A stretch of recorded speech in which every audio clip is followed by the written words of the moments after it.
Chapters 12 of the book of Genesis.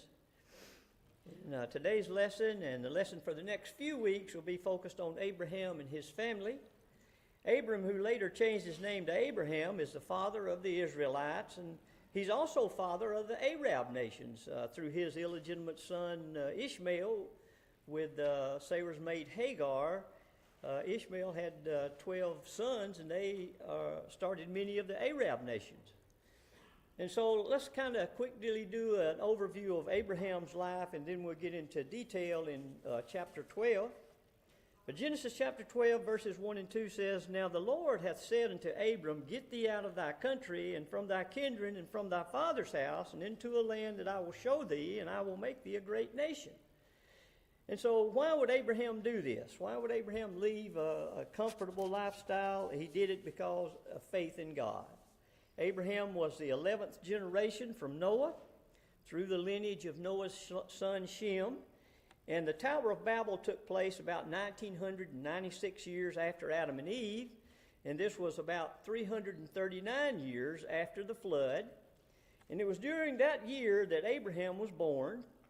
And during this time of the Tower of Babel, there was a lot of false worshiping going on and people trying to get to heaven the wrong way by building a tower to God. And also the people spoke the same language, and God wanted to separate the people.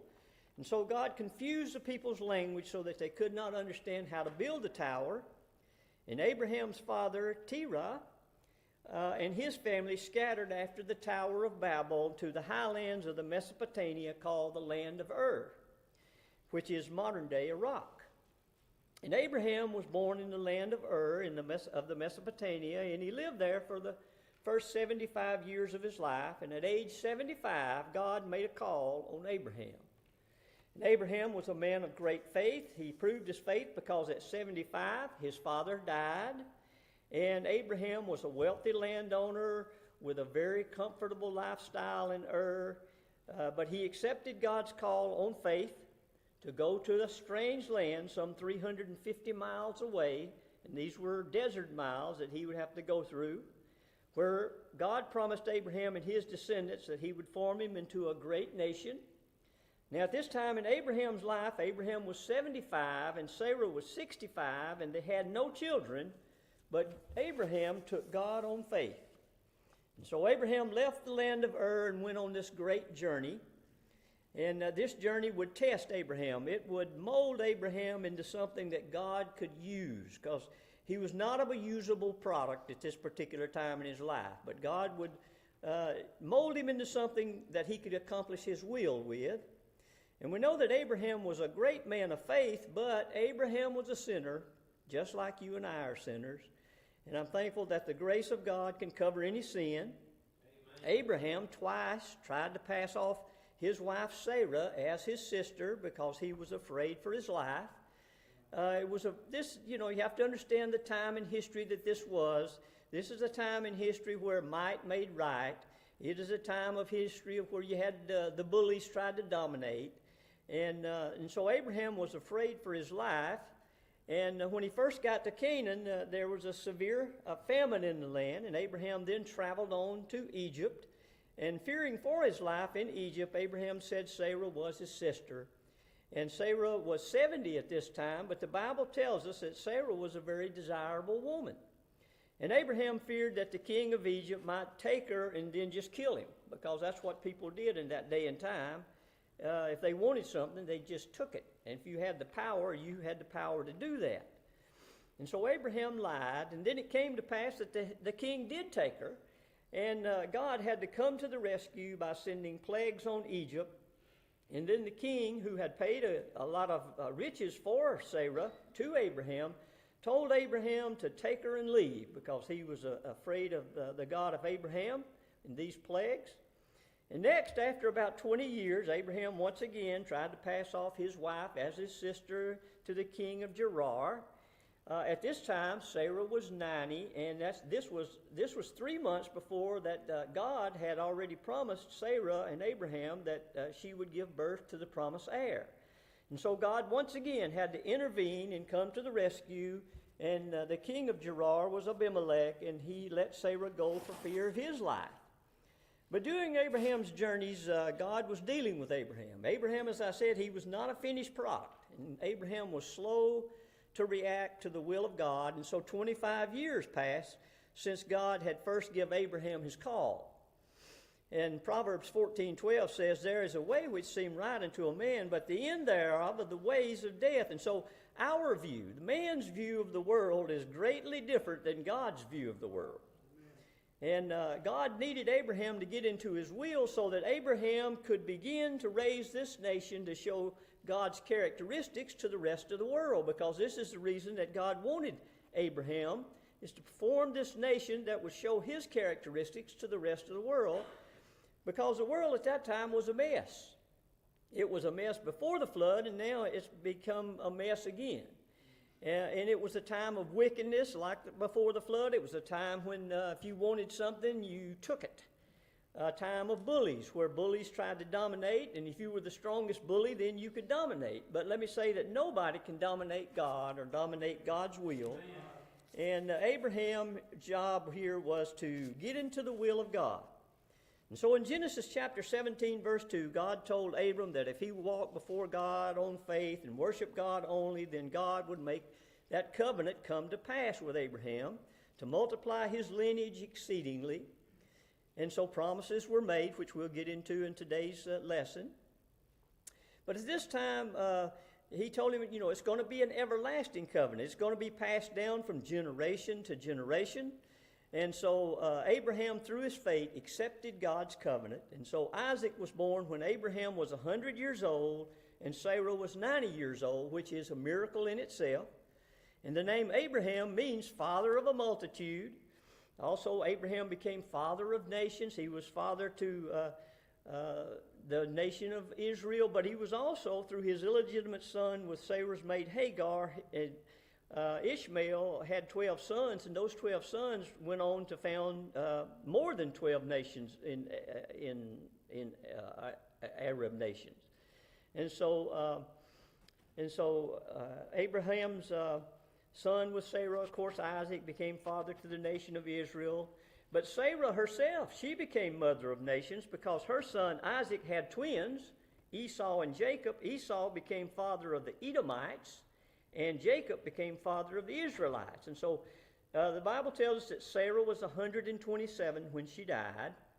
And Genesis 25:7 tells us that Abraham died at 175, being a man of great wealth.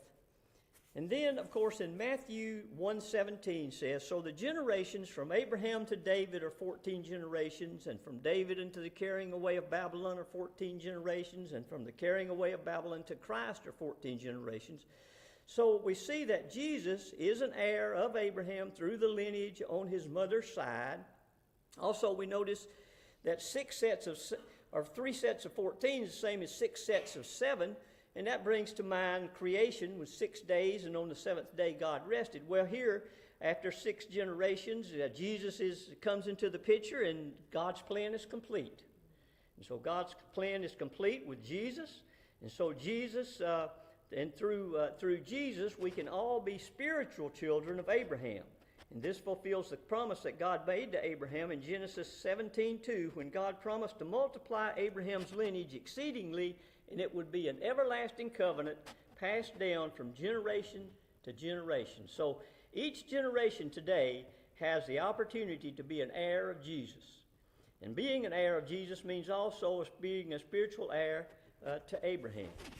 And that's where we pick up at today. We're going to pick up today with a little bit more detail, and we'll pick up in chapter 12, verse 1. Now the Lord hath said unto Abram, get thee out of thy country, and from thy kindred, and from thy father's house, and into a land that I will show thee. And so chapter 12 focuses on the record of one specific nation, and that nation is Israel. And the father of that nation, of course, as we said, is a man named Abram, who later changed his name to Abraham, and he was living in the land of Ur. Now, Ur is located in the lower Mesopotamia on the Euphrates River, about 220 miles southeast of Baghdad. And Abraham, his father Terah, and Abraham's wife Sarah, I'm going to call her Sarah. The Bible spells it a different way, but she later changed her name to Sarah. So we'll call her Sarah because the other name's too hard to pronounce. But Abraham's wife Sarah and him migrated to the city of Haran, which was in northern Mesopotamia. Now, Haran was Abraham's child. Haran was the brother of, I said Abraham's child, was Terah's son, Abraham's brother. And Haran, when he died, they went, evidently the Bible doesn't specifically say this, but probably he had a sickness and they went to Haran, and he died in Haran. But the city was named after Abraham's son, whose name was Haran.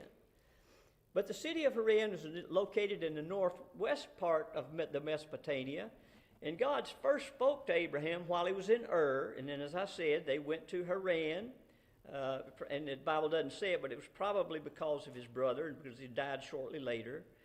And when verse 1 of chapter 12 takes place, Abram was living in Haran, and he was a man of affluence because his father had died now, leaving him land. And this meant that, if he left this land, he was leaving a lot of economic success. He knew where to find water. He knew where to find grass for his flocks. He didn't have to worry about fighting over grass and fighting over water for his flocks. And of course, this would, leaving behind, would be difficult. Also, he would leave his friends behind. And verse 12 tells us that it says, get thou from thy kindred, which means he would also have to leave his family, the rest of his family behind. And so it was a calling that would require sacrifice. He would have to travel 350 miles, and these are desert miles, just to get to the promised land.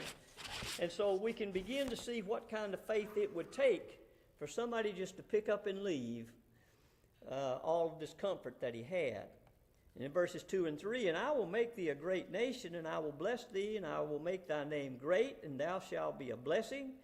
And I will bless them that bless thee, and curse him that curse thee, and in thee shall all the families of the earth be blessed. And so God promised Abraham that he would make Abraham into a great nation. Now we have to remember at this particular time in Abram's life, he had no children. They were getting older.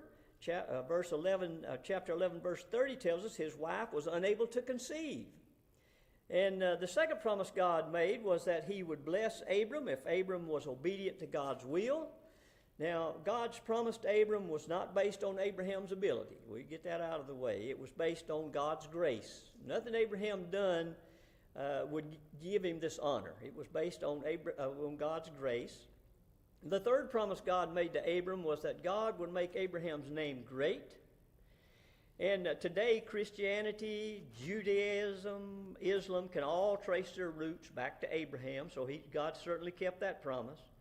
And the fourth promise God made to Abraham was that Abraham's descendants would be a blessing to others. And as I've already said, Abraham's descendants include Jesus, and certainly the world is truly blessed through our Lord and Savior Jesus Christ. So that promise was certainly kept.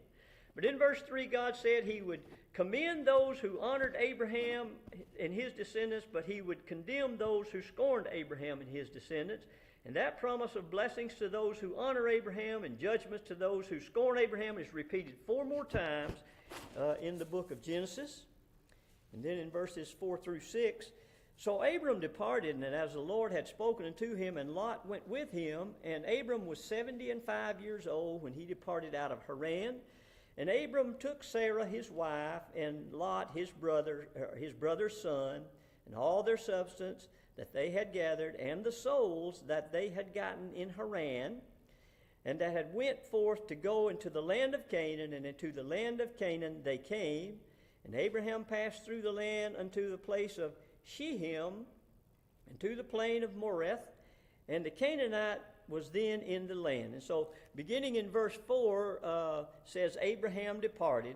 Of course, as I said before, this took great faith on Abraham's part to pick up and leave for several reasons. First, he was 75 years old at this time in his life. Second, the journey to Canaan was not an easy journey. It was 350 miles.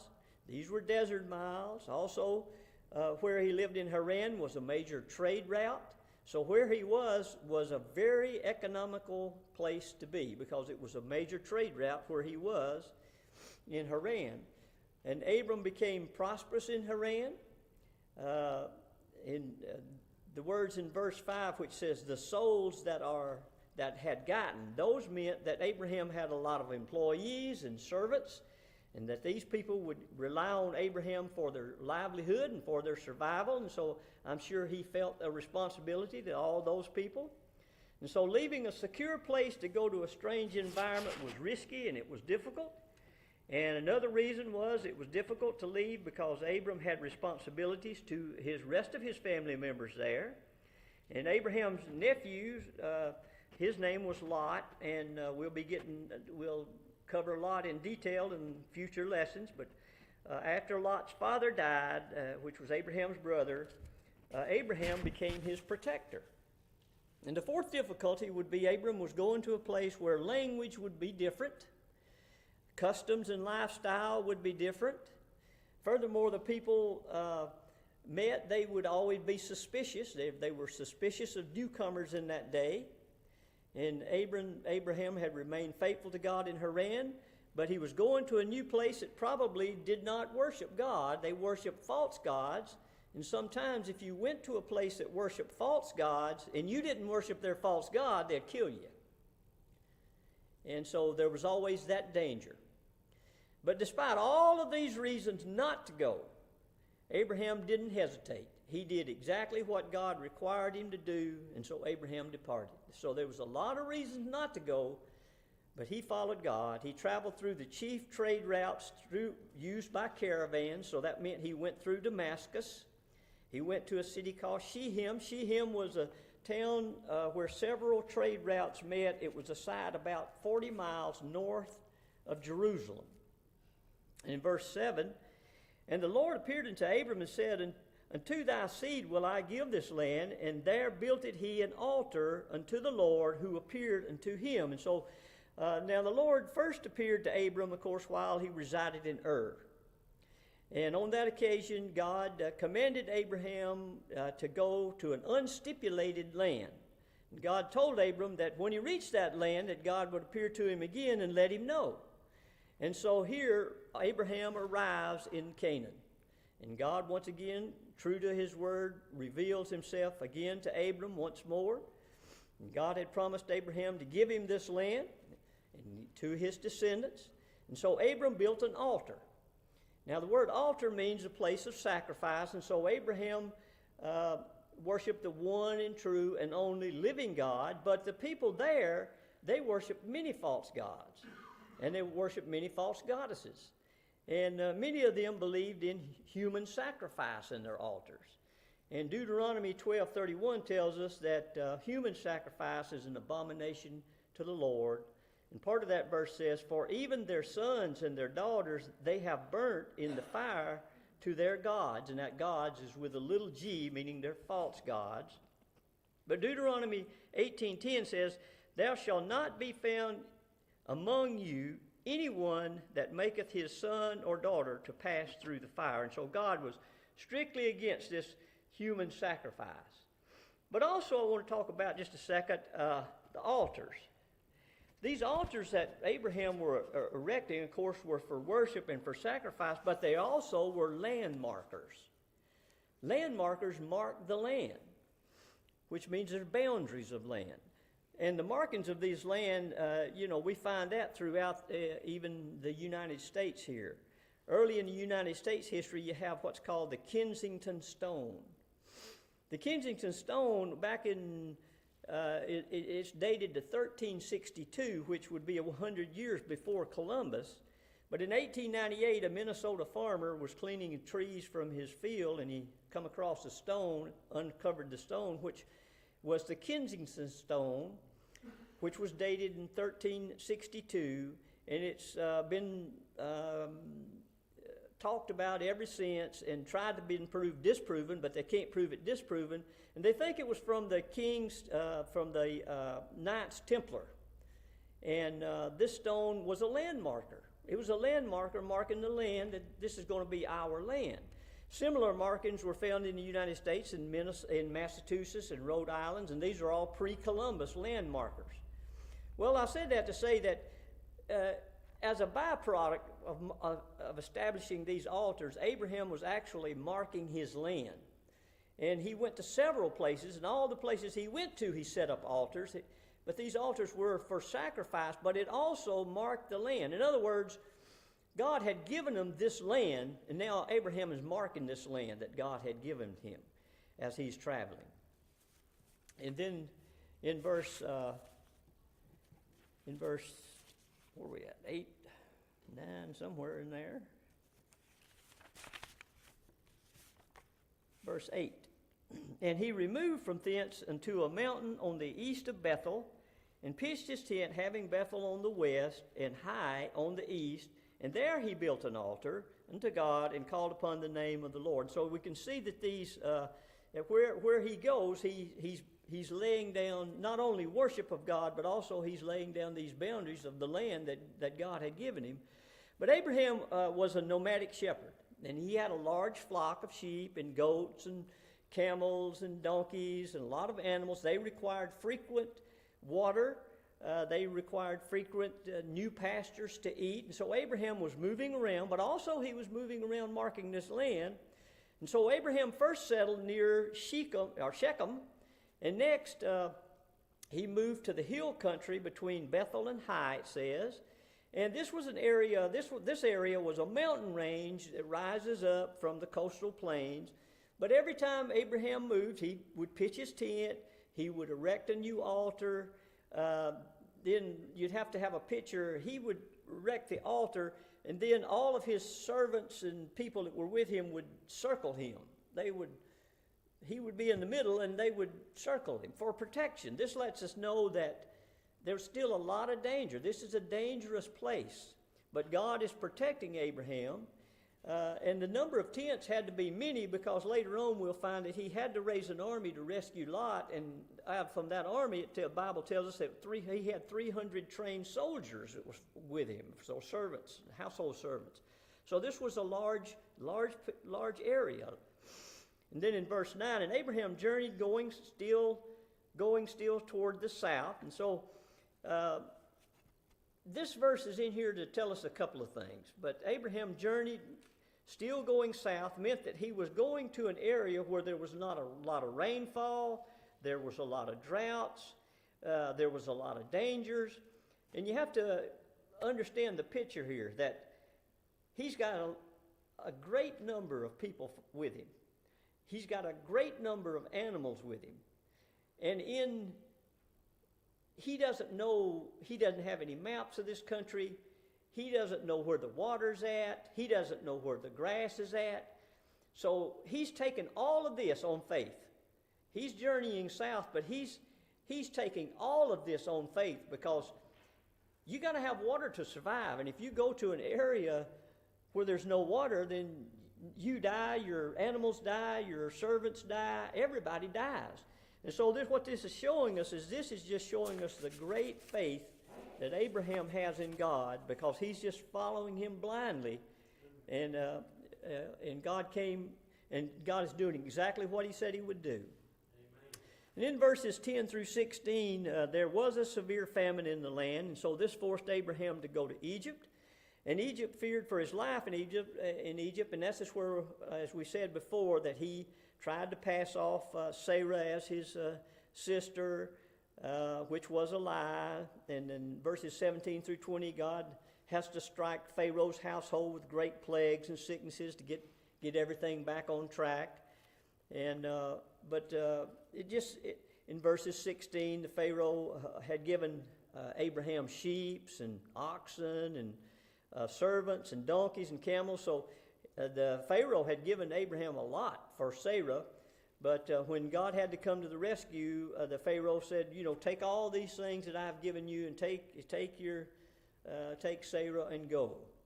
And so in chapter 12 shows us that even when Abraham fails through just human weaknesses, that God was always there to protect him, was always there to ensure everything, that all these promises that he had made to Abraham would come to pass. And God's covenant with Abraham would come to pass, and God would keep it on schedule. And then, of course, we come to chapter 13.